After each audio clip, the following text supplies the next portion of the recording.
Jo vull tornar a ser al Parlament de Catalunya per servir a la ciutadania. He fet molta feina en el Parlament de Catalunya, en l'àmbit de comerç, en l'àmbit del turisme, en l'àmbit de l'activitat econòmica, en temes que afecten molt en el teixit productiu, també per la vessant de l'emergència climàtica, i vull seguir treballant en tot allò que pugui aportar la meva experiència, la meva expertesa i la meva experiència també havent passat pel Govern de la Generalitat per tenir les millors lleis possibles i també per seguir definint des del Parlament a l'executiu en quines polítiques han de tirar endavant.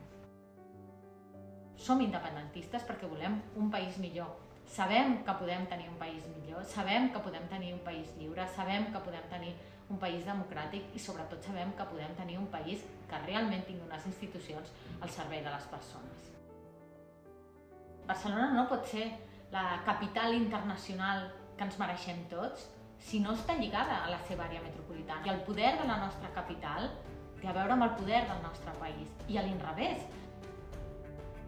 Aquest lema del president Puigdemont de persistim i guanyarem l'hem d'aplicar també al Parlament de Catalunya. Hem de seguir lluitant pels drets, per les llibertats, hem de seguir apostant també per polítiques amb fermesa, per mantenir el que és la sobirania i respectar el que és la sobirania del Parlament de Catalunya, que és la sobirania popular de la ciutadania.